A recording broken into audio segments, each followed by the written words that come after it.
If your job could kill you before lunch, would you still clock in? That was the deal for our ancestors. No payroll, no perks, just one benefit: not dying today. Before careers, resumes, and HR memos, work meant outsmarting winter, outrunning predators, and outlasting hunger. Welcome to the world where survival wasn't a lifestyle.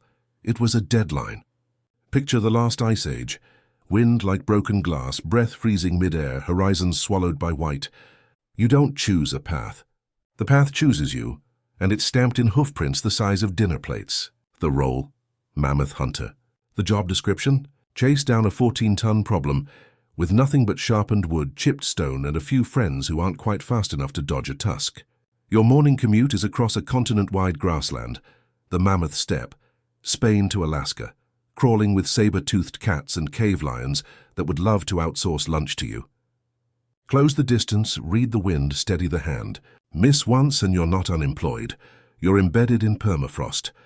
Teamwork isn't a trust fall. It's survival math. Someone distracts. Someone flanks. Someone prays the spear bites through matted fur and a slab of fat that laughs at bad angles. The beast pivots, eyes like wet stone, and charges. Your heart does the drumbeat of panic, but you hold because panic gets you trampled. When the spear lands true and the mountain of muscle finally goes quiet, the celebration is more work. Hacking through frozen hide with knives that dull on the first cut. Sawing tendon, disarticulating joints, yanking meat that weighs more than a person. Racing wolves who have already RSVP'd to your victory feast. Every minute you bleed heat. Every minute the dark gets closer. This is payroll in calories. This is the only performance review that counts. Home is a cave that smells like smoke and wet fur, if you have a cave. Some camps use bones for architecture. Tusks as beams, ribs as arches, hide as insulation. You sleep inside the skeleton of last month's terror, listening to the wind play the tusks like a funeral whistle. On good days, there's stew. On bad days, you suck marrow like it's medicine, because it is. And yet, inside this grind lives swagger. Fox teeth on a thong, beads carved from ivory. A little trash talk in the form of a necklace that says, "Yeah, I danced with giants and came back breathing." It's not fashion. It's proof of life. But maybe your band doesn't have the numbers, or your spears are tired and you're out of lucky. Then you adopt Plan B, carcass scavenger. The job title sounds low. The stakes are sky high. Track the power players: dire wolves, cave lions, giant hyenas, just far enough behind to let them do the murder, just close enough to steal the leftovers before the scent draws a crowd. You move quiet, read patterns, spot where the ravens wheel and the snow is churned with panic. You approach with a club and a plan you'll have to change 3 times on the fly. This isn't dumpster diving. The dumpster growls. The meat is fresh, wet, radiant with heat. You rush, slice, bag what you can in hide slings, and sprint before the landlords come back. One mistake and you're billed in teeth. The strangest survival hack: stomach contents. Herbivores are walking salad bars. Desperate humans crack the gut and scoop the half-digested greens for vitamins winter refuses to provide. It's grotesque. It also keeps you from scurvy's grin. Survival doesn't ask if you're squeamish. Survival asks if you're alive. The ice age shifts. Ice pulls back. Grasses give way to fields. Someone drops a seed and waits. Farming arrives with the promise of stability and smuggles in a job that makes glaciers look friendly. Meet the grain grinder. Not a warrior. Not a hunter. A human piston. Knees in dirt. Hands on stone. Hours of push-pull against a quern that sands your palms into leather. You breathe dust until coughing feels normal, and normal feels far away. Progress has a soundtrack, and it's the scrape of stone on stone. Bread sounds civilized, right? Then chew it. Grit everywhere. Your teeth grind down like soft chalk because the flour carries sand from the tools. Your spine lists from the posture. Your shoulders burn in a circle that never ends. Some days you moisten grain with spit, because water is rationed and the job doesn't wait for comfort. Bits of you bake into the loaf, and no one complains because everyone's hungry. Civilization is expensive, and the currency is bone. The brutal irony: this monotonous motion powers everything else. Grain becomes surplus. Surplus becomes storage. Storage becomes security. Security births cities. Cities birth specialists. Specialists birth art and math and myths. The grinder doesn't get applause. The grinder gets calluses, coughs, and a back that tells the weather before the clouds do. The reward is simple: The children sleep with stomachs warm. That's meaning enough to report again tomorrow. So which was worse, charging a mammoth, robbing a lion, or feeding a city one handful at a time? The hunter gambled high and sometimes won big, then paid in scars. The scavenger played the margins with nerve and speed, one eye always on the horizon. The grinder sacrificed silently, dying slow so others didn't die fast. Different jobs. Same contract. Trade parts of your body for another sunrise. And through all of it, the style never disappears. A bead here, a cut mark there, a deliberate line on a cave wall that turns danger into story. Humans insist on meaning even when meaning seems like a luxury. We ritualize the kill, whisper to the worms we boil for silk later, scribble our crew names on pyramid stones later, tuck a charm into a gladiator's fist later. But before all of that, here in the frost and smoke, work is a negotiation with death and a conversation with the future. You're not just surviving tonight. You're buying tomorrow for people you'll never meet. Let's be blunt. None of these roles come with retirement. Old age is 30-something with bad knees. Arthritis is your pension plan. Infection is HR. Your performance bonus is not being eaten. And yet, ingenuity keeps flexing. Hunters coordinate. Scavengers map predator habits like living calendars. Grinders turn chaotic seed into predictable meals. The job title shifts. The core skill is the same. Solve the problem in front of you with the tools in your hands and the courage in your throat. That courage becomes culture. Culture becomes memory. Memory becomes us. So when people say work used to be simpler, they're missing the point. The first jobs were riddles with bloody answers. They taught us project management under fangs, logistics on ice, and quality control with our molars. They taught us that progress is a ladder built from repetition, risk, and a refusal to lie down in the snow. Take a breath. This was the on-ramp. Because as soon as we stack stones into walls and call it home, a new nightmare clock starts ticking. Rivers need taming, sewers need clearing, monuments need moving. The tools get better, the jobs get meaner. You think mammoths are bad? Wait until we meet the foreman with a whip and a quota. Drop your nominee for worst job so far. Mammoth hunter, carcass thief, or stone-to-bread piston, and then tighten your boots. Civilization is about to demand receipts, and the payment plan is written in sweat. Next up, the first cities where the dream of stability becomes an industry of mud, waste, and stone, and the workday never ends. The factory came back in cheaper clothes. Bangladesh, 1990s, 2010s. Garment lines hum for brands whose ads smile wide. Floors packed with machines. Exits locked to prevent theft. Pay that solves hunger on Monday and causes it on Friday. Buildings built on hope and shortcuts. One morning, cracks show like veins in plaster. Managers call them inconvenient. Workers punch in because rent doesn't listen to cracks. The block collapses in a roar that eats a city block of names. Cameras report numbers. Families collect photos. Companies issue statements and contracts migrate down the street.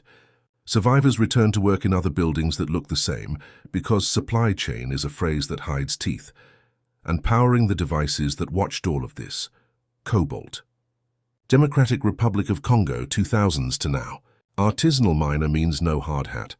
A pit starts as a hole and becomes a maze of worm-wide tunnels propped by wood that envies real lumber. Boys disappear into shafts their fathers can't fit. The earth gives way. The village digs with hands. Sometimes the village wins. Dust coats tongues a color that doesn't belong to biology. Traders buy sacks by weight and purity. The number is never high enough. Somewhere a battery charges faster because a kid went down a ladder and came up older. Tech brochures glow with terms like sustainable, while the mud stays the same color. Which of these jobs is worst? The child who becomes a chimney, the blaster who becomes a rumor, the scavenger who becomes a cautionary tale, the painter who becomes evidence, the sapper who becomes a crater's footnote, the prisoner who becomes lumber, the liquidator who becomes a date on a plaque, the seamstress who becomes a statistic, the miner who becomes a supply chain diagram. The answer depends on whether you fear the obvious danger or the kind that smiles first. The constant isn't the tool, it's the leverage. How far someone can move your life without touching it. But the ledger isn't only red. Each horror taught something the world kept while pretending it invented it in a lab. Sweeps forced laws about child labor and safety devices that snap rods through soot from the roof. Railroad crews taught blasting science, geotech, and the grammar of stand clear. Mill floors birthed machine guarding, lockout-tagout, indoor air standards. Radium girls wrote the playbook for occupational disease litigation and the right to refuse poison, no matter how pretty it glows. Sappers gave civil engineers tunneling law that keeps subways dry. Gulag ghosts haunt the ethics chapters we should reread. Chernobyl rewrote nuclear safety and emergency doctrine in letters so large no one can claim not to see them. Rana Plaza pinned corporate responsibility to a map with names, not SKUs. Cobalt mines force us to stare at the battery in our hand and ask who held the other end of the circuit. So where does that leave us? With a mirror. We're good at exporting risk to people we don't plan to meet. We rename pain, externality, efficiency, competitive pricing, and sleep to the hum of devices powered by someone else's bad day. The point of this tour wasn't guilt for sport. It was to show the thread. From Icewind to server farm, the comfort on the surface rides the labor we bury. If you've watched this far, you've met the crew behind history's highlight reel. Hunters who outran tusks, diggers who taught rivers to behave, cleaners who breathed cities back to life, miners who made pipes and coins shine, weavers who poured patience into cloth, fighters who bought applause by the minute, stompers of wool, movers of the dead, brewers of leather, gravediggers on a clock, fletchers on a deadline, bait for medicine, rowers chained to rhythm, apprentices marinated in quicksilver, shovels on islands of fire, cutters with machetes, hewers in the dark, renderers under boiling sky, kids in flues, men with fuses, girls with glowing bones, moles under Flanders, axes in Siberia, shovels at a shattered core, needles in Dhaka, picks in Kolwezi. Pick the worst if you must. Better, pick the next one and refuse it the way those before us learned to, by naming it, measuring it, regulating it, paying for the true price up front. History isn't a horror show. It's a user manual written in scars. If there's a moral, it's simple and unfancy. The world is built by people who don't get to pick their shift. The rest of us decide whether we keep pretending not to see them. Clock out. Not because the work is done, work never is, but because awareness is a start. Tomorrow, if you want a job, here's one. Make sure the next chapter doesn't need a part like this. History isn't tidy.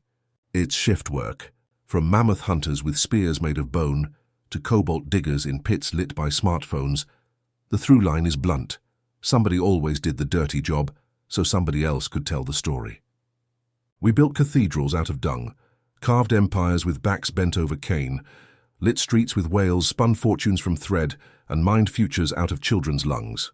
If you were waiting for a happy ending, the punchline is this: there isn't one. The work never stops. It just changes tools, uniforms, and excuses. The wheel that once ground flour now grinds data. The overseer's whip now lives in an algorithm. The sweatshop might be air-conditioned, but the hours still taste the same. The vocabulary improves. Efficiency, externality, optimization, but the bargain hasn't. Comfort on one side, cost on the other. But there's also this, scars talk. The soot in a chimney sweep's lungs birthed labor laws. The radium girls' glow lit up workers' rights. Chernobyl's silence rewrote nuclear safety. Every horror planted a rulebook we pretend was obvious all along.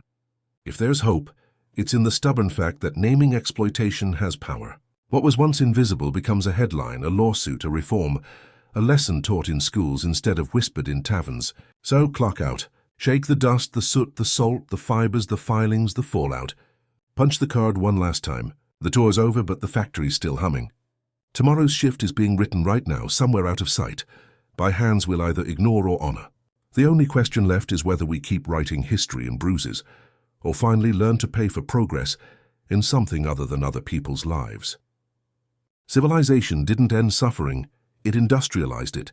The moment we traded camps for cities, the workday stopped being a sprint from danger and became a marathon through it. Rivers had to be bullied into schedules, waste had to disappear like a magic trick, and kings wanted mountains to move on their timetable. Welcome to the payroll of the first cities, where the overtime policy was until collapse. Start with the Mesopotamian fixers of chaos, canal diggers along the Tigris and Euphrates. Fields don't grow without water, and those rivers didn't care about harvest calendars. Too much flood, too little. Dust and famine. So crews, farmers on conscription lists, enslaved captives, anyone who couldn't bribe out, were marched to the banks with reed baskets, wooden spades, and orders that read like threats. You wade in up to your ribs, feel the mud grab your legs and start moving earth that refills itself, while the sun tries to peel your skin off. 40 degrees, no shade, flies that think you taste like victory. Tools are primitive, the task is not. Rulers sketch grand irrigation lines on clay tablets. You turn those lines into trenches, miles long, wide enough to swallow a wagon, deep enough to drown a man. The soil clumps. The banks cave. A lazy swing means a broken toe. A bad step means you're stuck like a fence post, while the crew yanks you free and laughs because tomorrow it'll be them. Parasites love this job. Schistosome larvae swim through your skin and relocate into your insides like they signed a lease. You don't know the name. You just know the cramps and the blood and the fatigue that never clocks out, and the job never ends. Canals silt up. Wind dumps dust. Floods carve new scars. Today you dig. Next month you dig again. Next year you dredge what you already dug. Payment arrives not in silver but in rations, barley, onions, sometimes beer, liquid bread that dulls the ache and turns the day fuzzy around the edges. Overseers keep count with sticks and whips. The math is simple. No channels, no crops. No crops, no city. No city, no you. Congratulations, you're essential. But water isn't the only fluid cities produce. When people cluster, so does filth. Cue the waste crews of the Indus Valley. Pioneers of plumbing who got none of the credit and all of the smell. Mohenjo-Daro and its neighbors built tidy brick drains, bathrooms, soak pits, urban marvels, until something blocked the flow. Then a human being had to become a plunger. Imagine a narrow passage of fired brick, slick with slime and clogged with the confessions of an entire neighborhood. Human waste. Greasy runoff, scraps, dead rats swollen like ruined wineskins. Crack open a cover slab and the air hits you. A sour, stomach-flipping punch carrying methane and hydrogen sulfide. You go in anyway because your job description is make it vanish. No gloves, no mask. Just a hooked pole, a scraping board, and a tolerance for gagging. You scoop, you haul, you dump, and you try not to pass out or drop your lamp into a gas pocket that turns the tunnel into a brief, bright obituary. The rats are not background. They are co-workers you didn't hire, running the same corridors, teeth clicking. A slip means a bite. A bite means fever. Fever means the priest says a prayer, and your family sells the home pots. Your pay is a handful of grain from the same people who complain about the smell you carry home like a curse. The city works because you vanish what it can't bear to see. Now pan west to Egypt, where stone is a time card and the overtime is eternal. The pyramid sites run on logistics that would make a modern project manager sweat through his calendar. When the Nile floods and fields go under, farmers become laborers, skilled ones fed and housed. Yes, but still bodies in a machine designed to stack 2.5-ton blocks into geometry that insults the horizon. The quarry booms like thunder. Copper chisels peck. Dolerite pounding stones thud. Sledges shriek on wet sand. Teams drag blocks across sledges, while water-bearers splash ahead to liquefy the grains and cheat friction. Ramps climb in corkscrews and straight shots. Timber levers complain underweight. Rope fibers hum. You're assigned to a gang with a swaggering name scrawled in red on the stone. The Friends of Khufu, the Drunkards of Menkaure. Pride is fuel. Also garlic, onions, bread, beer. A diet that keeps you moving and stinks out your pores.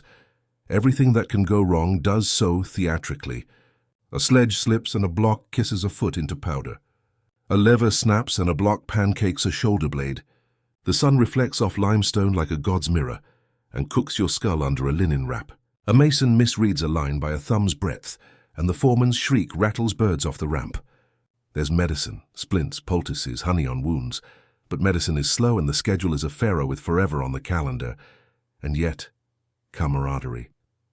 The work camp is its own city with bakeries, breweries, clinics, dorms, gossip. Someone scratches a cat on a block. Someone marks a tally. Someone leaves a joke you don't understand 3,000 years later. Every stone you muscle into place says, "We existed," louder than any diary. You are building food for gods and a paycheck for history. Back to Mesopotamia for a second, because the canals aren't just trenches.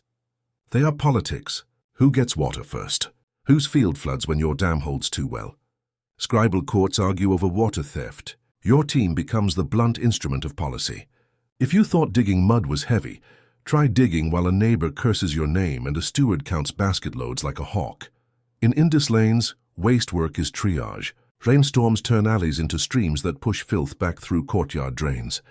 You're sprinting with a pole, popping covers, making ad hoc dams of straw and brick shards, rerouting what the city pretends doesn't exist. People shout from rooftops. Children point and laugh. You want to laugh too, because laughter is lighter than the bucket. You don't, because breathing through your mouth is the only way to stand upright here, and laughing steals air you can't spare. Egypt again.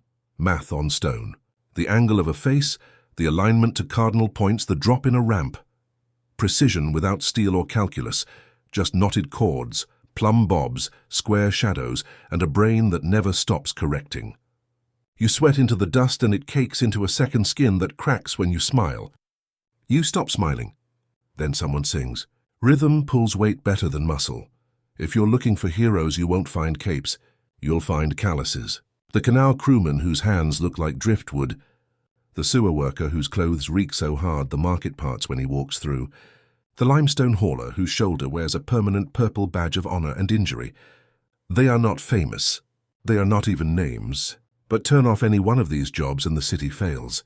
Crops burn, disease blooms, monuments stall. Civilization is a three-legged stool, water, waste, stone, and every leg is a terrible job done by someone who didn't have the luxury to refuse. Which was worst? The canal digger fights a river that never admits defeat. The waste cleaner fights a city that never stops eating. The pyramid builder fights the clock and a mountain, with gravity as the smug supervisor. Different arenas, same rulebook. Pain now, survival later. The reward isn't comfort, it's continuity. Your children eat because you stood in mud. Your neighbors live because you crawled into a pipe. Your God King gets eternity because you pushed a block one more handspan. Here's the twist no one likes to admit. These jobs teach skills the world keeps. Hydraulic engineering starts with those mud wrestlers. Public health begins with those drain crawlers. Large-scale logistics and quality control are born on those ramps under a sun that never blinks. The first cities didn't just stack bricks. They stacked solutions, one blister per lesson. Take one last look at the skyline. Ziggurats, stepped and stubborn. Drains tucked under clean streets. A pyramid face catching late light so perfectly, it looks like the sun is applauding. Now lower your eyes to the crews heading home. Staggering, stained, joking softly because tomorrow they'll do it again. Civilization has arrived and it hired you. Think the worst is over? Cute. Empires are about to supersize everything. Sewer tunnels big enough to swallow a wagon, mines that eat mountains from the inside, walls that crawl over entire countries. The tools improve. The hazards scale. Next shift. Rome's underbelly, Persia's salt deserts, and a wall so long it measures your life in footsteps. Clock in. If Rome ran smoothly, somebody was drowning in filth for it. That's the contract of empires. Marble on the surface, misery in the maintenance tunnels. The bigger the map, the worse the job. Today we're clocking in underground with Rome's sewer hands, baking in Persia's salt, and marching up China's endless spine of wall. 3 job sites. Same paycheck. Pain now, maybe bread later. Start beneath Rome, where the city breathes through stone intestines, and you are the cilium that keeps them from clogging. The Cloaca Maxima isn't just a drain. It's a cathedral to run off. Arched, vaulted, echoing with the slosh of everything Romans flush or toss when they think no one's watching. When it plugs, you go in. Your uniform is a tunic you don't care about destroying. Your tools, a hook, a scraper, a shovel with a will. Your enemy, a stew of human waste, animal offal, kitchen grease, broken amphora, fallen roof tiles, hair, and occasionally something with a name last seen on a missing person tablet. You crack a maintenance hatch, and the breath of the city hits you. Sour, metallic, rotten sweet.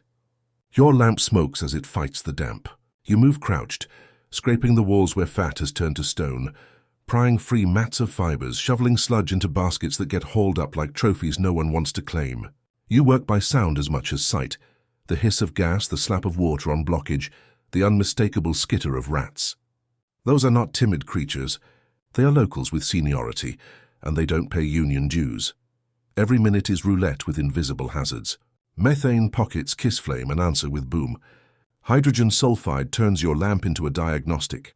If it barely burns, you barely breathe. Sometimes you kill the light and stand in the dark, counting, waiting, letting eddies carry stink past you until the air says, okay. You do not want to be the story about the guy who lit the sewer. Rome's gossip runs faster than the Tiber. You hear things down here, Boots above, a patrol or just a bakery cart. Distant voices. A dog barking. Your own thoughts turning mean. Why does the forum shine while we scrape its secrets off these walls? You won't get a statue for this. You might get bread, a few coins, or nothing but a slap on the back from a supervisor who keeps a tidy ledger. Still, when you emerge and the channel roars back to life, you've done more for public health than a dozen speeches. The city pretends not to see you pass, but it breathes easier because you did. From wet to dry. Brutally, blindingly dry. The Persian salt flats don't have tunnels. They have mirrors that reflect the sun into your skull until your thoughts crisp. Out here, salt is money. It keeps meat from betraying you, fish from turning, crops from rotting in storage. Armies march on salt. Empires bank it. Your pick meets a glittering crust that looks like ice and behaves like glass. The first blow sends crystals skittering in a razor spray that kisses your eyes and starts a slow burn you'll feel all night. The mine mouth yawns, chalk white, breathless. You descend into a corridor of crunchy floors and walls that sparkle like lies. The air tastes like a chipped tooth. You swing. Salt shears with a satisfying crack. You shovel the chunks into baskets that soar into your shoulders. Your lips split. Your tongue feels like a neglected plant. Sweat evaporates before it cools you, leaving crust on your lashes. Blink and it snows. Salt is honest about at least one thing: it preserves. That means stories stay here in 3 dimensions. A collapsed gallery, a tangle of timbers, and what's under them looks almost asleep. Leather boot still hugging a foot, beard crisp as straw, a face that tells you the exact second a ceiling made a decision. You stare longer than you should. You swing again anyway, because staring doesn't fill quotas and salt doesn't care about your existential moment. Lunch is flatbread that tastes like the room. Water is a ration that bosses meter like mercy. Your skin splits at the knuckles and heals into maps. Your lungs hate the dust. Your eyes ache as if they're being sanded from the inside. Some guys wrap their heads in damp cloth like mummies who haven't gotten the hint. It helps until it doesn't. At the end of the day, you look like a statue the ocean forgot to finish, but salt keeps cities alive far from rivers, and the sacks you heave onto donkey backs are tickets to market and soldier rations and winter that doesn't end in rot. That's the empire equation again. Your body underwrites someone else's certainty. You sleep on a pallet that crunches. You dream in white. Now pivot east to China, where the job site is a line so long it turns into landscape. The wall. Not one wall, really. Eras layered. Brick on rammed earth on stone. But the chin push is a sprint that feels like a siege against the earth itself. Your orders are simple. Move dirt, lift rock, pound until the ground becomes a wall and the wall becomes a warning strong enough to echo across steps. Rammed earth sounds gentle until you do it. You build a wooden mold, shovel in dirt, gravel, perhaps lime, then take a rammer and teach gravity a lesson. Third, a metronome for miles. The fill compacts into something like rock if you never stop. Your shoulders learn new alphabets of ache. Winter doesn't cancel shifts. It adds wind that opens your knuckles and writes red signatures across your palms. Summer doesn't bring mercy. It bakes the clay until it fights back. Some sections climb mountains that look allergic to roads. You carry baskets up switchbacks and invent curses for gradients that would make a goat reconsider its life choices. Timber scaffolds shiver when the gusts come through. A pin slips, a beam goes, and the world rearranges a few men into a lesson. The overseer notes it. The line keeps moving. Food is millet porridge, cabbage when fortune visits, meat when someone slaughters luck. You sleep 3 to a mat, shoulder to shoulder, the snoring like saws. Quotas are numbers that do not care if your friend sprained an ankle or if you watched a rock take a man. Tomorrow, the foreman says, we reach that ridge. He points at a horizon that laughs. There are stories. Someone found a charm. Someone scrawled a poem on a post. Someone sang a tune from home. And a dozen voices found the chorus. There are other stories you try not to feed. Bodies in the wall, spirits in the mortar. Reality is enough. Graves shallow as footprints near the work camps. The line moves. The markers stay. The wall eats time and gives empire a headline. What ties these 3 gigs together, Rome's sewer hands, Persia's salt cutters, China's wall pounders, isn't just pain. It's the way their labor becomes invisible as soon as it succeeds. A clean flow is taken for granted. Preserved food is assumed. A border that dissuades raids is called peace rather than work. Empires specialize in making the hardest jobs vanish behind the word infrastructure. Pick your poison.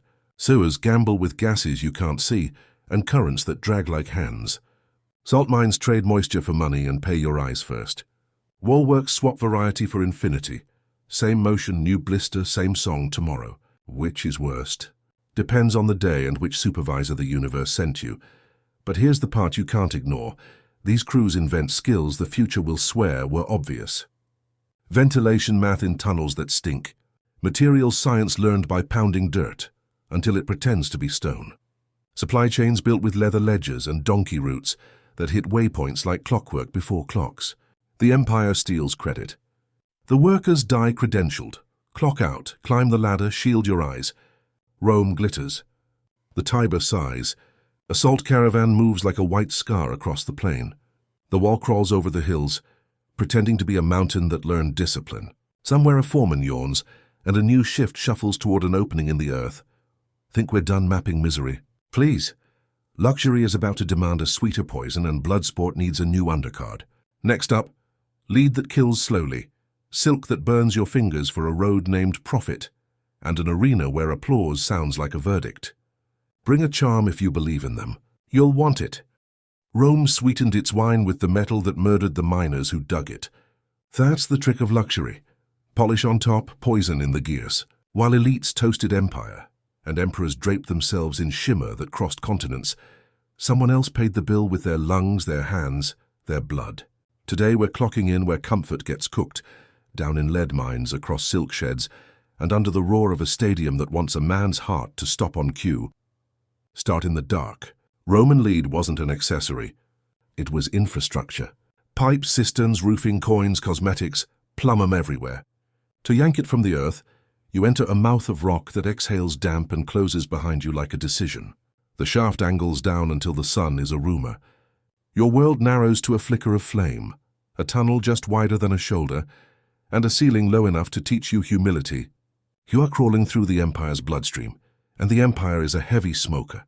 Pick in hand, you chip at veins that glitter dull grey-blue, sometimes tangled with silver that belongs to someone you'll never meet. Dust blooms with every strike and sits in your breath like fine sand. You cough and it laughs. Your hands go numb from vibration. Your backstage is a mutiny. The air is wrong, thin, stale, laced with something metal and sweet that your tongue can taste even when your mouth is closed. You tie cloth over your face because somebody said it helps. It doesn't. The poison is an idea. Cloth isn't an argument. The system is simple and cruel. Boys shuttle ore to the foot of the shaft in wicker baskets that bite into collarbones. Men winch those baskets by rope on squealing pulleys, slick with grease and hope. In the smelting hut, heat climbs the rafters and sears your nose hairs into resignation. Lead sweats out of rock into channels. Fumes sweat out of the fire into your head. Your fingers tremble now even when you sleep.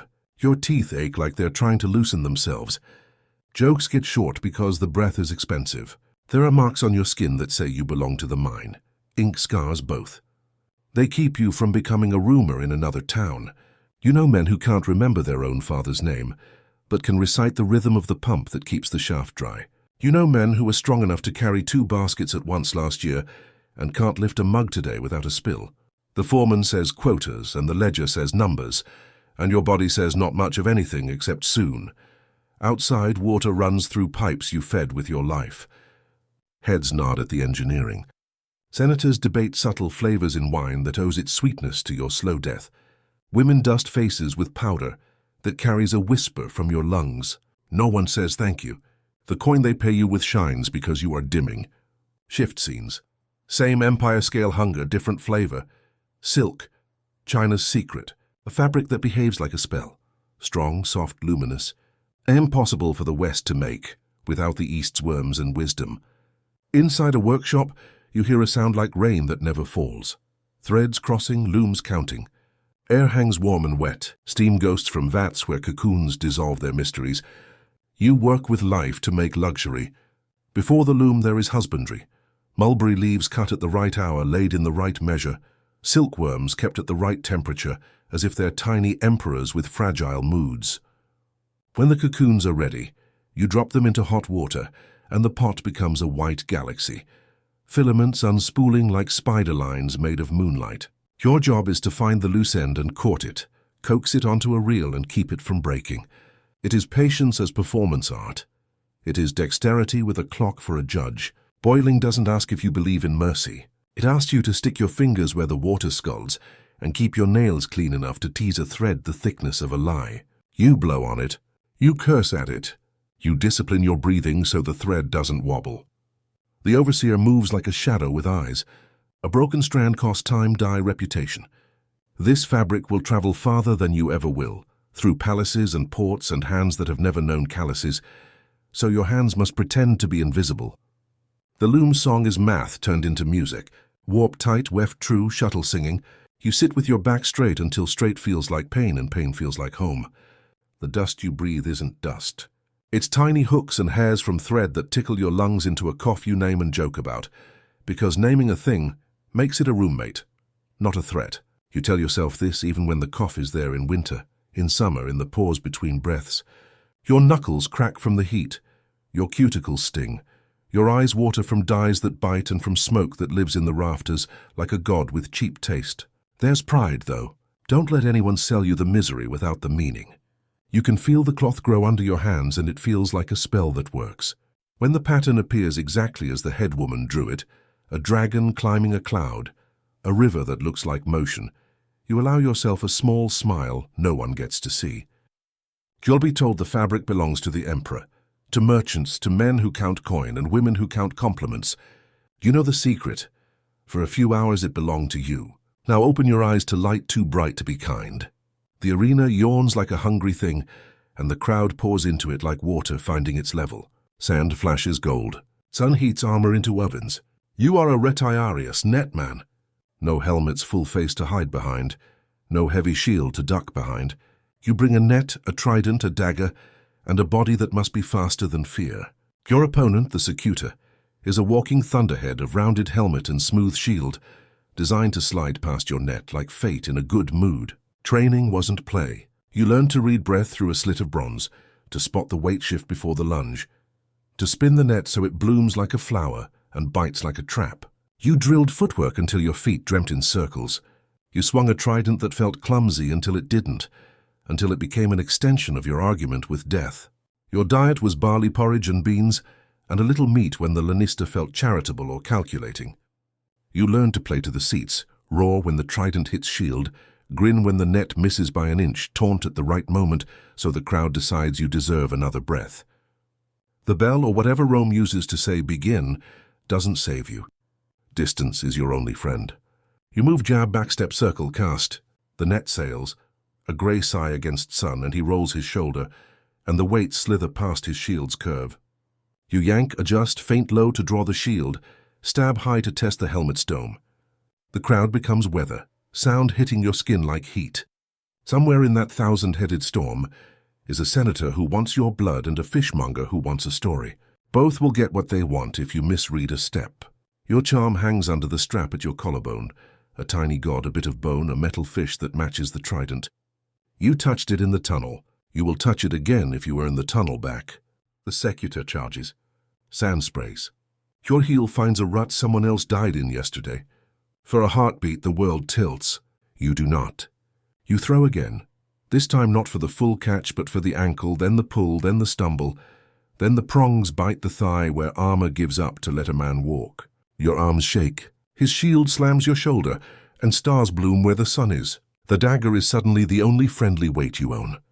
This fight can end two ways that aren't death. Him down with you upright, or you down with a thumb lifted by a crowd that thinks it's a jury. You earn mercy by making strangers feel like they knew you. You earn death by being boring.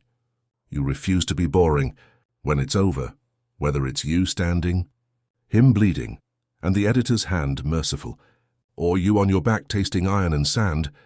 You have given a city its favorite drug, the illusion that someone else's danger is entertainment and morality at once. So which is worst, sucking poison for pipes, boiling worms for wealth, or dodging steel for applause? Different theaters, same script. Lead miners die slowly so water runs sweet and coins ring bright. Silk weavers burn their hands so trade winds blow rich. Gladiators bleed on schedule so a city can feel louder than death for an afternoon. Luxury never announces the invoice. The invoice lives in bodies that don't get statues. And yet these jobs invent futures. Miners learn ventilation and underground mapping that later engineers claim as genius. Weavers build precision routines and quality control that become the bones of manufacturing. Fighters hone conditioning, tactics, and crowdcraft that modern sport will repackage as science. Empire's dirty trick is pretending that progress belongs to patrons. The truth sits in calluses and scars. Take a breath. Wipe the dust, the steam, the sand from your face. We're not done. Faith and filth will shake hands next, and the job list will smell like a dare. Vats of urine, lanes of corpses, pits of dung turn to leather for kings. If you've got a strong stomach, bring it. You'll need it. Some guilds didn't need a sign, you could smell the address. The Middle Ages dressed itself in banners, bells, and saints' days, but the payroll smelled like work. If faith promised redemption later, filth demanded rent now. Our shift today punches in where cities hid their stomachs. The fullers who stomped wool in pea, the corpse crews who turned plague into logistics, and the tanners who brewed leather in recipes you wouldn't feed an enemy. 3 jobs, 1 truth. Civilization's fabric, literally and figuratively, is finished by people the polite pretend not to see. Start with the fuller, whose workshop squats just beyond town because the town prefers its miracles unscented. Wool was the backbone of medieval wealth. Cloaks, hose, blankets, trade balances, and raw cloth right off the loom is loose, greasy, and arrogant. A fuller's task is to beat humility into it, cleanse, thicken, tighten. The secret ingredient? Ammonia. And the cheapest source is what every household produces daily. So the city contributes, 1 chamber pot at a time, and someone hauls those sloshing donations to the fulling house like a grim milkman with the worst root on earth. Inside, the room is warm, wet, and aggressive. Vats line the floor like open mouths. The brew is urine cut with water, sometimes aged to ripen its bite, because somewhere along the line people learned that stale pea hits harder. Into this soup go lengths of newly woven cloth. Then go feet. Fullers stomp, knead, and pummel in shifts, legs stained to the knee, skin pickled and perpetually pruned. The rhythm is both work and warding spell. Beat the cloth, beat the smell into the air where it announces the guild before the street sign does. You breathe through your mouth until even that surrenders. You learn to taste ammonia the way a baker tastes flour. There's craft here, unfashionable to say, but undeniable. You judge temperature by wrist and nostril, time by feel, readiness by how a fold springs back when pinched. Rinsing matters too. Sluices of cleaner water, as clean as medieval water gets, run through trenches to carry off the spent soup. Some shops harness water wheels to drive wooden hammers, fulling stocks, transforming leg-wrecking labor into arm-wrecking setup and maintenance. Your reward is cloth that shrank the way it should, felted to a tight wind-cutting finish that sells dear. Your penalty is the scent that follows you home. A second cloak no washing drowns. Children point. Dogs consider you with the respect reserved for a rival predator. But merchants love you. Nobles dress because you stomped. Monasteries keep warm because you endured. The town will never say thank you, so the coin will have to do. Then the bells start tolling and the world changes key. Plague pries up cobbles and pours into streets. You've heard sermons and rumors, seen the rats that don't blush to share bread with you, smelled the air turn copper sour. The first carts creak past with bodies under rough cloth, feet protruding like punctuation. A week later, the streets are a chorus of coughs and prayers and doors barred from the inside. Someone has to move the dead. Enter the corpse collectors. It's not a career path so much as a refusal to starve. The city offers wages, bread, maybe privilege to cross checkpoints. You take a hook, a rope, a cart whose wheels remember better days. You knock. Sometimes no one answers. Sometimes a voice croaks and a shape is dragged to a threshold. Sometimes you push into rooms where wax tapers stare at faces gone far. You work like a tide, house to house, alley to alley, loading carefully when you can, quickly when you must. The dead don't weigh less, they smell more. You learn to tie cloth around your face, not because it saves you, no one knows what would, but because it spares your mind. People spit at you for touching the dead, then beg you to return when it's their mother. Priests bless you like a soldier. Children run when your cart turns into their lane. At the pit, the only word that fits, you and the others organize the unorganizable. Players of bodies, a scattering of lime if the town can afford it, the hurried murmurs of prayer because, even in the avalanche, ritual insists on being counted. At night you cough, you itch, you stare at the ceiling and feel the bump of every cobblestone you rolled over. You swear you'll quit. Morning comes. The bell rings. The city has more dead than hands. There are stories you don't tell because they stain more than the work. Rings palmed from swollen fingers by men with children to feed. Wine paid as hazard pay that turns resolve to jelly. Neighbors who won't meet your eyes after you cleared their door. You do not get a saint's feast day. If you live, you get a back that never forgives, a set of lungs that whistle in winter, and a memory so crowded it needs its own grave. But the plague's arc bends because carts moved. That's the math the chronicles forget. Now step to the riverside quarter, downwind for a reason. Tanners turn hides into leather, the medieval version of plastic. Shoes, belts, harness, scabbards, book covers, the straps that hold your world together. A rawhide is a clock that started ticking the moment the animal dropped. Your job is to stop it before rot wins. You soak it in water to loosen gore, then dunk it in lime to swell hair and break bonds, then scrape with a two-hand blade curved like a smile that isn't one. The hair peels in curtains. Your forearms burn. The smell takes up residence in your head. Next comes the part that divides the strong-stomached from the merely stubborn. Baiting, the softening step, courtesy of enzymes that live in dung, dog, pigeon, take your pick. You knead hides in vats where the recipe reads like a dare.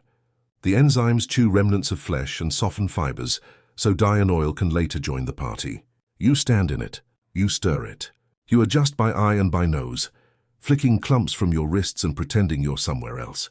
Then you tan in bark liquors, oak or chestnut, weeks or months of soaking and turning until the hide learns a new definition of forever. Blisters, cuts, and chemical burns draw maps on your hands. Lime dries you to parchment. Dung etches you with smells that laugh at soap. Tannins dye you brown until you look like your product. River water downstream is not for drinking, and everybody knows whose fault it is. Your shop is legally outside the walls, not just for space, but so when the wind shifts, the bishop's dinner doesn't taste like your day. Your pay is better than a peasant's, and worse than a merchant's. Your status is useful but uninvited. Yet when a knight cinches a saddle, when a monk clasps a codex, when a plough takes a new strap, and a field yields because of it, that's you, invisible and essential. Which is worst, marinating your legs in ammonia, escorting a city's grief to the ground, or brewing hides in excrement? Depends whether you fear gagging, ghosts, or burns. All three are frontline public services, fabric that doesn't fall apart in the rain, streets that don't turn into mausoleums, gear that lets work happen and war be waged. The Middle Ages loved hierarchy, but its pyramid of privilege stands on vats, carts, and pits. And here's the twist empire after empire keeps repeating: innovation hides in the stink. Fullers pioneered mechanized hammers and early factory rhythms. Corpse crews, under terror, invented routings, zones, and triage the modern world will rename logistics and public health. Tanners ran chemical plants before chemistry had textbooks, pH control with ash and lime, enzyme processing with dung, long-cycle curing with plant polyphenols. The manuals were calluses and noses instead of parchment and seals. End your shift the way medieval workers did, with bread, with ale, with a shrug that says tomorrow you'll do it again. You can wash, but some jobs tattoo. You learn to live with the mark, and if anyone turns up a lip at your smell, you can point to their cloak, their boots, their clean street, and ask them what their life would look like without yours. Think the reek fades in the next era? Not a chance. War and panic will rebrand filth as urgency. We're about to go dig faster graves, fletch arrows for fields that eat men, and feed medicine with leeches that drink on commission. Bring a grip and a gag reflex. The help wanted sign doesn't care what you had for breakfast. The help wanted sign reads, must ignore screams. The late Middle Ages didn't ask for resumes. It asked whether you could keep moving when the street turned into a sermon about mortality. Cities coughed, kingdoms collided, and medicine prescribed remedies that bit back. Today's shift runs 3 posts: the gravedigger racing the Black Death's clock, the arrowmaker feeding battlefields that chew men like grain, and the leech collector stocking medieval hospitals with living razor blades. 3 jobs, 1 requirement: leave your gag reflex at the door, start where the bell toll never stops. Plague season turns a town into a metronome of fear. You wake to the sound of monks chanting down the lane, not softly, urgently, because the carts are already creaking. Your tools are simple: a mattock, a shovel, a coil of rope, and a cart whose wheels complain like old men. Your orders are simpler: Fill the pits faster than death fills the streets. The first house answers your knock with silence. You shoulder through anyway. The air inside is hot and wrong, thick with breath that lingers too long, candle fat, and the copper of blood someone coughed yesterday. Bodies are wrapped in blankets or not wrapped at all. Boils bloom like dark fruit. Eyes stare past you as if the ceiling has turned into a sky. You work quick because quick is the only mercy left. Rope under shoulders, lift with legs. Whisper a prayer you don't believe in this second out the door onto the cart. The neighbors watch from behind shutters, a chorus of wood and terror. You do this again and again until the cart's boards are slick and your arms shake. At the pit, who are we kidding, it's a trench long as a street, you and the other collectors choreograph necessity, lay them side by side. Sprinkle lime if the city can spare it. Add another layer, say the words. The lime hisses where it finds what it finds. The pit fills upward like a cruel ledger. You tamp the dirt that won't sit still because the ground is hungry and the air is busier than flies. Pay? Bread, a few coins, maybe wine, often scorn. People cross themselves when you pass, as if your shadow carries fleas. Some spit, some weep on your tunic and beg you to take their father gently. You promise what you can. You can't promise much. The risk is not theoretical. You itch at night and wonder if that's a bite or nerves. You wake sweating and inspect your groin for lumps you don't want to find. You drink too much on purpose because sleep won't start otherwise. Your dreams are dirt. There's a rumor you know is true. Some diggers pocket rings and trinkets while loading. Hunger writes its own ethics. You don't tell those stories in church. You tell them to the sky and hope it doesn't listen.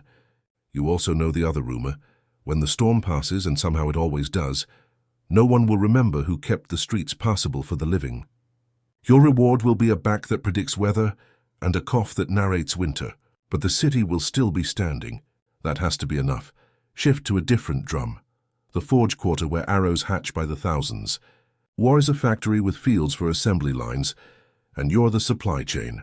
The longbow isn't a weapon without food. Your bench is a small republic of splinters, shavings, iron filings, and feathers that drift like quiet snow. Every part demands a different ache from your hands. Shafts first, straight grain, no knots. You work the wood down with knife and plane until the dowel spins true between finger and eye. A bent shaft is a missed shot is a dead friend. You keep that math close. Next, the heads. The smiths in the same lane flatten iron into triangles and bodkins. You file the sockets, you heat and fit. You peen the tang so it won't pull free when the arrow meets armor and makes a decision. The forge breathes on you all day. Hot lungs, smoky cough. Fletching is meditation with sharp edges. You split feathers, usually goose trim veins, glue them with hide glue that smells like boiled yesterday. Bind them with fine thread or sinew so the spin holds. 3 veins equal, set by a jig older than your master's jokes. Your fingers cramp. The slice on your thumb opens again because the glue softens scabs.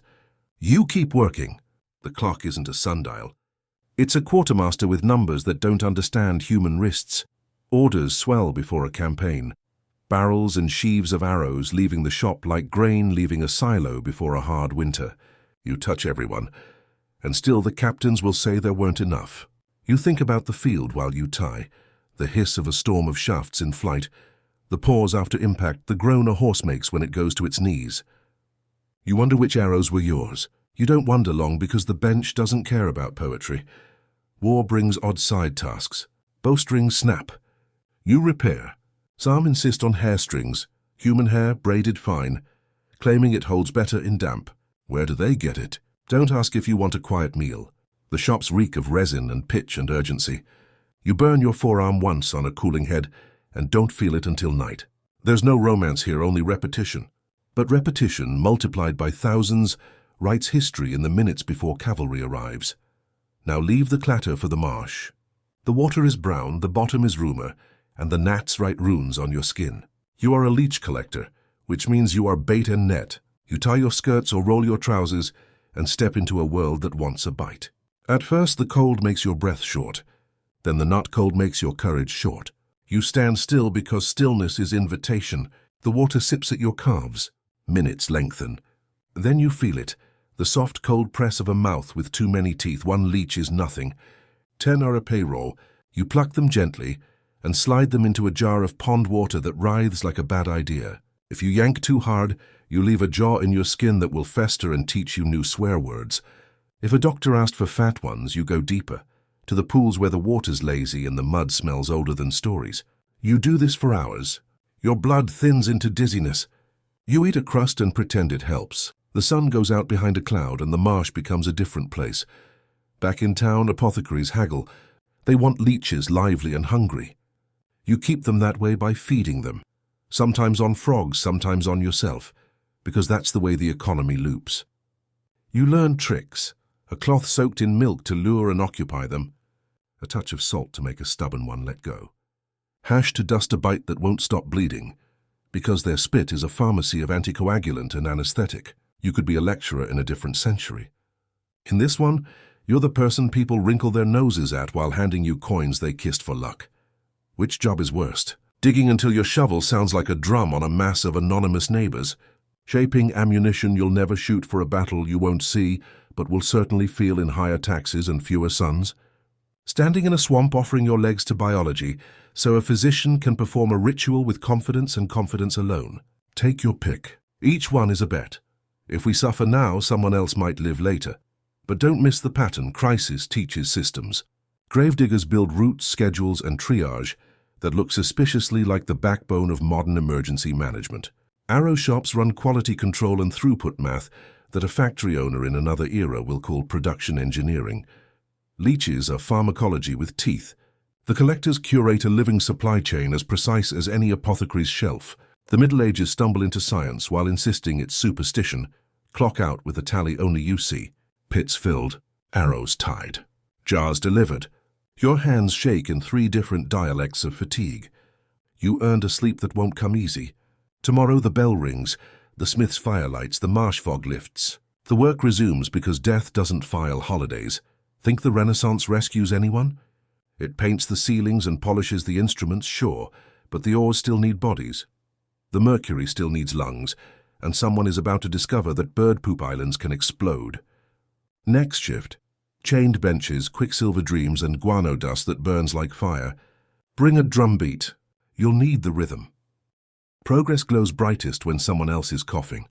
The Renaissance hung gold frames around genius, but the canvas was stretched on backs that didn't make the gallery.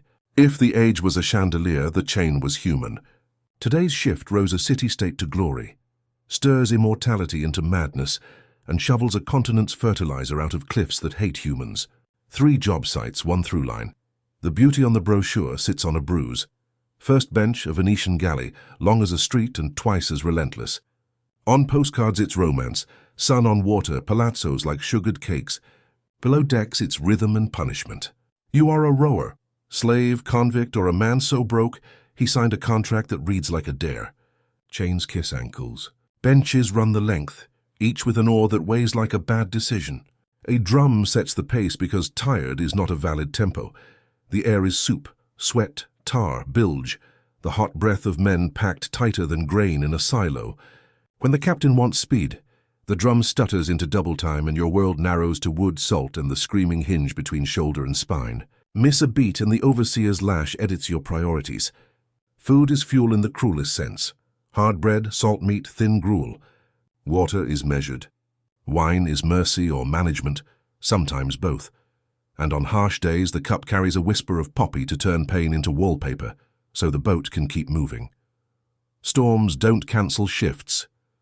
They upgrade them. Your bench becomes a lever. You ride through a world that pitches sideways. Your hands split and bleed into the oar's grain, then stick, then split again. Galleys aren't just for war. They're for commerce, diplomacy, showing the flag. That means long pulls against a wind that doesn't care about treaties. When war comes, iron joins the conversation. Arrows tattoo the hull. Cannonballs quarrel with timbers. You keep time because stopping means you become cargo. There's a craft within the cruelty. Foot brace just so, hips driving, back saving arms from sabotage, breathing in sync with the crew so lungs don't riot. You learn micro rests. Half breaths on the catch, blinks that count. You learn to sleep upright, to ignore the itch of salt rash, to make peace with a world that smells like fish and old iron. The city glitters on your horizon line. It has no idea you exist beyond the number on a quartermaster's list, but its riches glide on water you bullied into obedience. When you're lucky, land means a dock and bread. When you're not, land is a beach you'll never see because the oars won. Climb out and into a different furnace, an alchemist's workshop in a European city that prides itself on ideas. Philosophers ink manifestos upstairs. Downstairs you stir mercury until it stares back. Quicksilver is beautiful, silver rain that pools like thought, but it loves brains the way fire loves dry wood. You are an apprentice, which means you do everything that stains or stings. Mortars grind cinnabar. Retorts bubble over candles that hiss. Fumes explore your skull. The master speaks of transmutation, of the philosopher's stone, of medicines that tame death. You nod because the rent is paid in nods and jars. The room is a museum of hazards.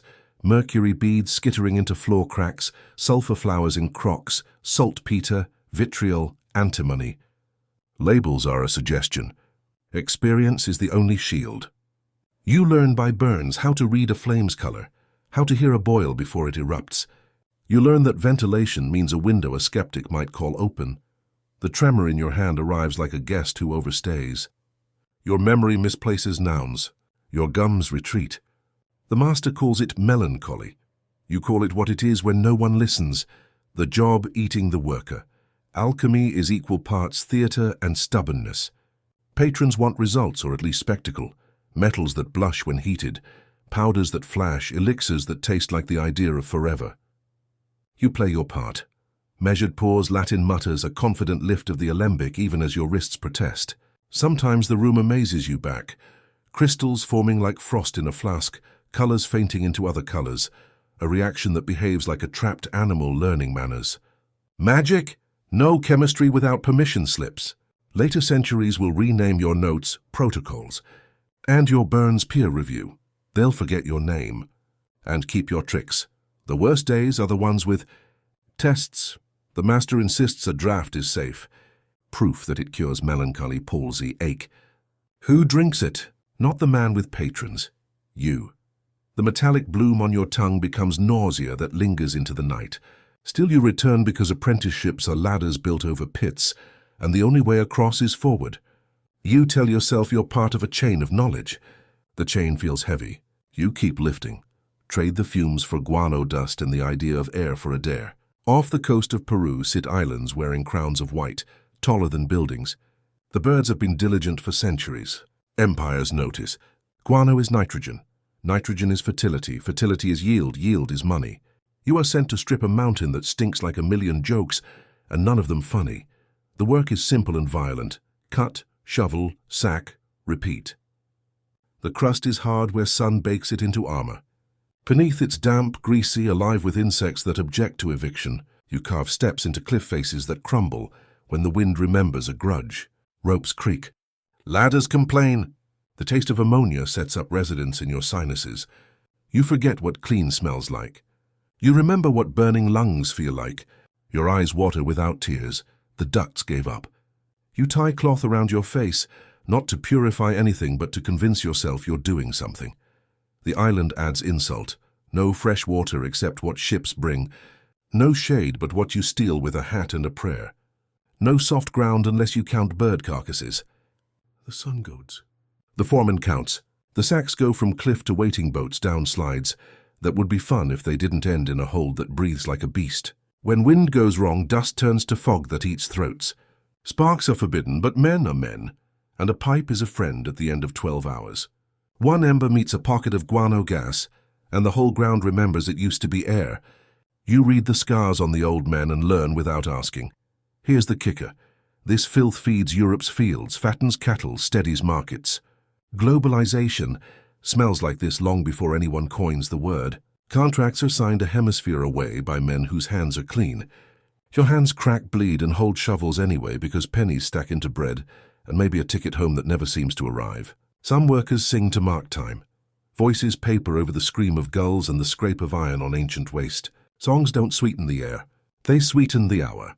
Which of these three is worst? Chained rowing where your heart is a metronome owned by a drummer? Mercury duty where curiosity rents your body at compound interest? Guano mining where the sky is a bully and the ground a prank? Depends on whether you fear the whip, the tremor, or the spark. All three prove the same theorem. The Renaissance paints halos on ideas and hides the scaffolding in shadows, and yet steal pride where you can. Rower technique becomes biomechanics long before the word exists. Alchemical notebooks grow up into chemistry texts that will teach safety you never got. Guano expeditions pioneer supply chains, hazardous material handling, and a crude understanding of nitrogen cycles that modern agriculture wears like a medal. Your misery is someone else's syllabus. Clock out. Not really. The drumbeat echoes in your ribs while you lie on a dock that smells like rope and fish. The mercury shakes your spoon at supper. The guano dust follows you off island, a ghost that lives in your clothes and dreams. You earned coin. You lost something else you can't name. Progress counts the coins. History rarely audits the losses, and the machine is only warming up. Colonies swell, mines deepen, and factories yawn awake. Sugar fields sharpen their machetes. Coal seams get hungry. Whale fat feeds lamps that let bosses lengthen shifts. Next up, profit turns vicious. Sweetness paid in blood, tunnels that breathe fire, and try-works that boil oceans into light. Bring a lamp. It runs on somebody. The sweet taste of progress was paid in blood. Profit got faster. Mercy did not. From Caribbean cane rows that sliced skin, to British seams that coughed black, to ships that boiled oceans into lamp oil, early modern work turned human bodies into fuel. 3 shifts today, machetes in fields that never end, picks in tunnels that breathe fire, knives and cauldrons on decks that won't stand still. Choose your shift, or rather, let it choose you. Clock in where the horizon is a green wall. Sugarcane fields look pretty from a painting. Inside them, they're a maze of knives. Stalks tower above your head, leaves edged like razors, every step hiding stones, snakes, and holes that want you to twist an ankle and learn a new kind of pain. The sun decides your mood. The overseer decides your speed. The machete decides what your hands will look like in a month. Scar maps, callous continents, blisters that erupt and refill because the work doesn't stop for skin. You're an enslaved cutter, an indentured servant, or a poor free worker whose freedom ends at the gate. The job is simple enough to insult you. Cut, bundle, haul, repeat before the sugar rots from its own sweetness. The stalks must hit the mill while they still remember the field. Otherwise, the juice turns on you. That's the clock. You race it with shoulders and legs and a back that argues every hour. Sweat makes the dust cling. Dust makes your lungs a little heavier. Your breath learns to bargain. Everything here refuses to be neutral. Bugs bite and infect. Cuts invite the jungle in. The humidity turns bandages into jokes. Shoes, if you have them, they die in a week. Many of you go barefoot, feeling the ground for snakes by pain. Kids, too small for full machetes, drag trash cane to piles, learning the rhythm early, learning that childhood is a rumor. When a squall rolls in, you work through it because rain is not a reason. It's a complication. At night you sleep next to the ache like it's a spouse. In the morning it wakes up before you and waits.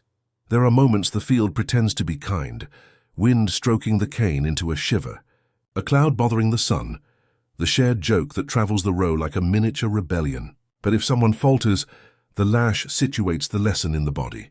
The mill in the distance chews what you carry into juice, then into crystals that will cross an ocean for someone's tea. Sometimes you see the mill up close, the rollers waiting to bite, the bagasse, spent cane fueling a furnace that wants more. Your hands feed a sweetness you will rarely taste. Close the ledger on sugar. Descend into a different addiction, coal. Britain's appetite for heat and horsepower grows like a rumor that turned true, and the seams answer with black mouths. You're a hewer or hewer, a cutter in a tunnel thin as a lie and low as humility. You crawl into a seam barely tall enough to let your chest keep its shape. Your lamp paints little circles of truth. Everything else is guessing. Pick, wedge, lever. The coal clacks, sometimes whispers, sometimes groans. The roof threatens. The props creak. You develop an ear for doom. The tiny crackle that means the strata above you is thinking cruel thoughts. Air moves in ways that tell stories. Fresh means life, still means doubt, whistling means gas. Fire damp sits in pockets like spite. A spark is a petition to vanish. Ahead of you crawls a fireman, a man whose job is to set small flames to burn off methane before it kills everyone. He lies flat, slides a candle at arm's length and prays the hiss stays small. The day he's wrong, no one writes receipts. The heat down here is its own weather. Shirts turn to flags you wring every hour. Some men work nearly naked. Fabric catches on rock and skin grows tough like an unpopular miracle. Your lungs don't get used to it. They surrender by inches. Coal dust paints your insides the way it coats your face. Permanent. You cough in stages, the kind that shake thoughts loose. You spit black and call it normal. Your teeth grit on grit. Your eyes glow with 1,000 tiny scratches that don't heal, because tomorrow's dust is punctual. Families work as systems. A child sits by a door opening and closing it to manage the air like a valve, alone with a candle and patience. A woman drags loaded corves, handcarts or sleds, through galleries by belt and chain like an ox that learned words. You cut, they move, the ledger nods. Up top, the headgear squeals, cages rise and fall, and coal tips into wagons like a black river that keeps the mills turning, the houses warm, the factories loud. People praise industry and mean your ribs. You own a few mercies. The end of a shift that didn't end you. The warmth of a tea that tastes like smoke and relief. The joke that makes a minute lighter in air that refuses to be light. Sometimes on the way home, you look back at the pit head and think about leaving forever. Then you remember soup and rent and a baby with cheeks like a promise. Tomorrow you will go down again because the world up here wants heat, and the world down there wants names to add to its tally. Now board a different machine, a whaler, where the sea is a boss, and the smell is a biography. If coal feeds furnaces, whale oil feeds lamps, gears, and profit. You don't harpoon today, you render. The kill happens in a spray of blood and steam far off the bow. By the time the carcass conquers the hull, your job is to turn fat into light. The deck becomes a butcher's diagram. Men with spades peel blubber slabs that look obscene and useful. You grab your flensing knife and your place along the slab, hands arguing with slick so perfect it could be a joke. The deck pitches. Your balance negotiates with physics. Chunks go to the try-works. Brick furnaces bolted to the ship, cauldrons big enough to baptize a horse in oil. You feed them, and they feed you heat that scalds hair right off your arms and browns your eyebrows to ghosts. The smoke is not smoke. It's whale in the air, a fog of fat that coats your throat and dreams. Sparks pop, blubber spits. A glob lands on your sleeve and teaches you the speed of burned meat. You learn to tear a shirt off fast without falling over the rail. You learn not to slip. Oil plus salt water equals treachery, by watching what happens to the man who does. The try-works are hungry. For fuel you feed them scraps, cracklings, the fried ghosts of blubber. Nothing wasted.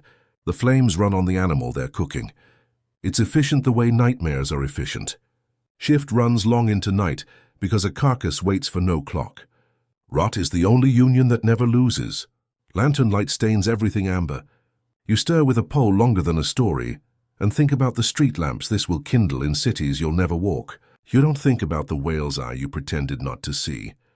Not tonight. The smell becomes a second skin.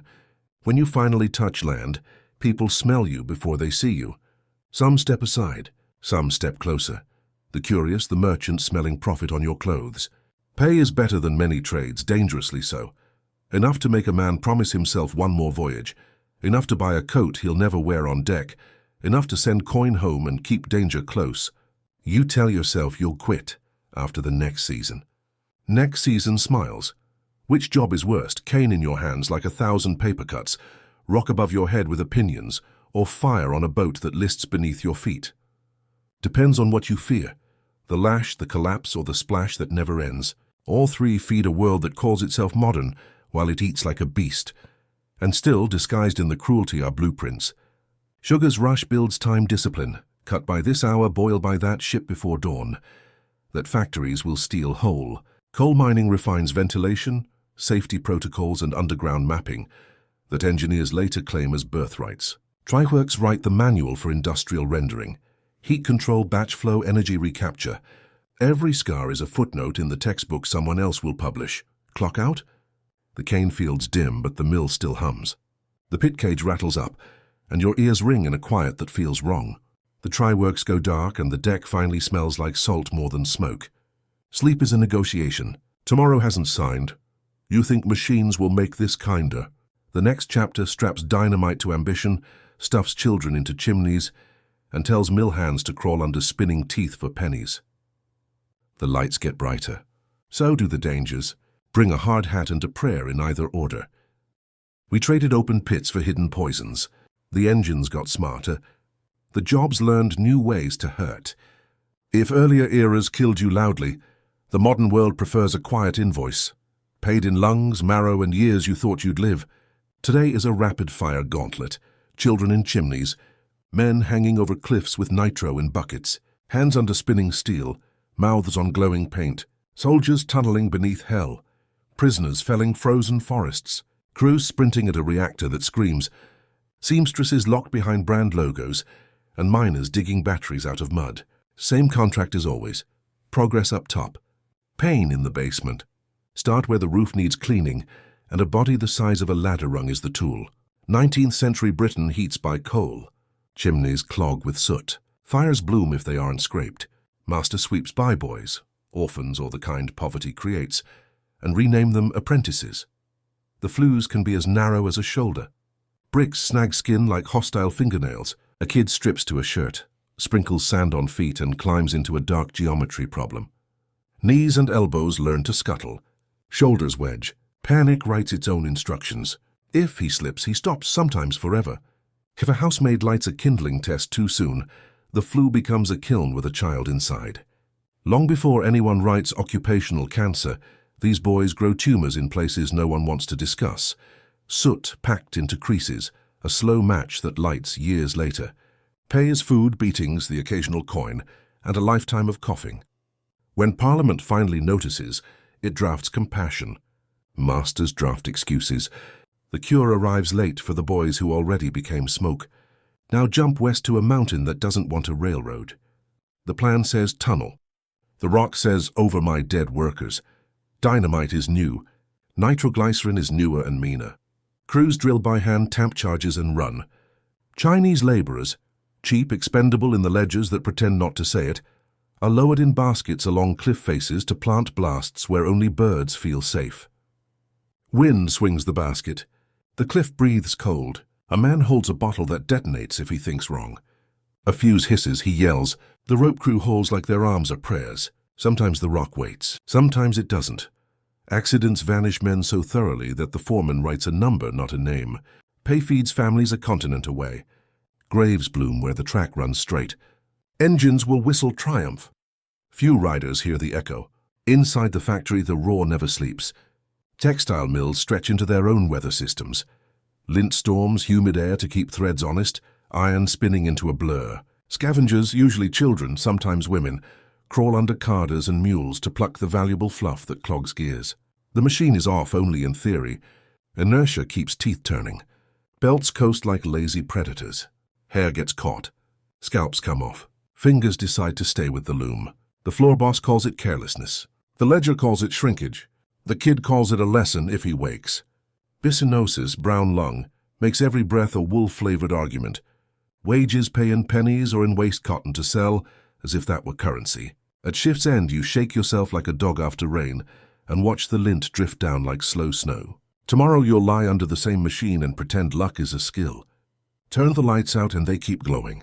In the 1910s and 20s, radium is wonder in a jar, painting watch dials and instrument panels that glow like promises. Young women with steady hands sit in bright rooms where bosses say the word safe like a password. The brush needs a fine tip. The forewoman teaches lip pointing. Tongue the bristles, dip, paint, repeat.